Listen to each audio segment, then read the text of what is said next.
Hey, take a seat. We're going to get started with threading our machine.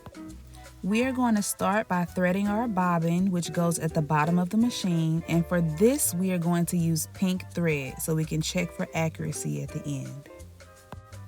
You want to trace your thread or feed your thread through the 2 directional guides on your machine.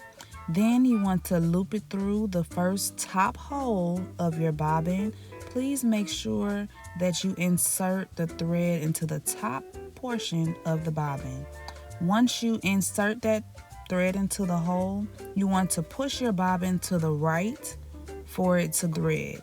You're going to thread it by using your foot on the pedal of the machine.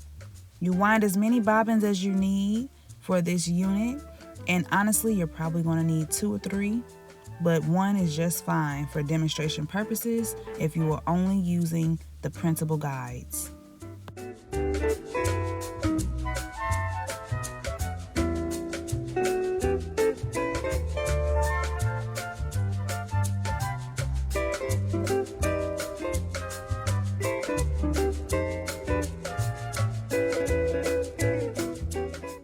Once the bobbin is fully threaded, it will then stop spinning. Once it stops spinning, you shift it back to the left, pick it up, and cut the remaining thread.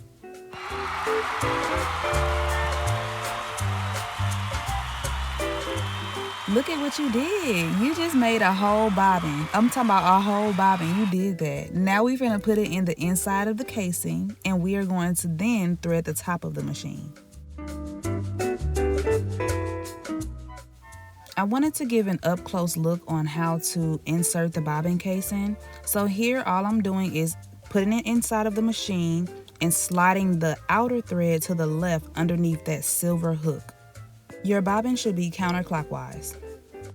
Now let's go ahead and thread the top of our machine. We are going to change the thread from pink to black, and then we are going to feed the black thread into the directional guides that the machine already has labeled for us.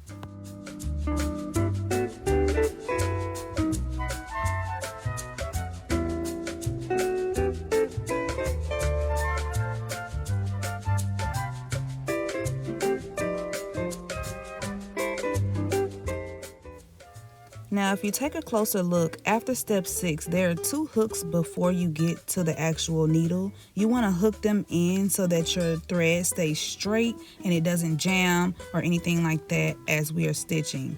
And the Singer Heavy Duty has a built-in needle threader, so you basically just take the thread, pull it to the left, hook it underneath the needle or the hook, and then you pull it to the right and you hook it underneath that hook. It'll automatically thread your needle every single time.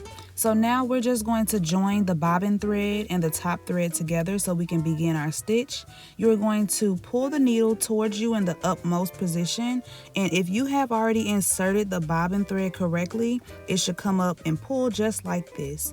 Now you have your pink thread, which is your bobbin thread, and your black thread, which is your top thread. Go ahead and cover up your bobbin casing, and then you want to make sure every single thread is underneath the presser foot. And now you can start your stitch.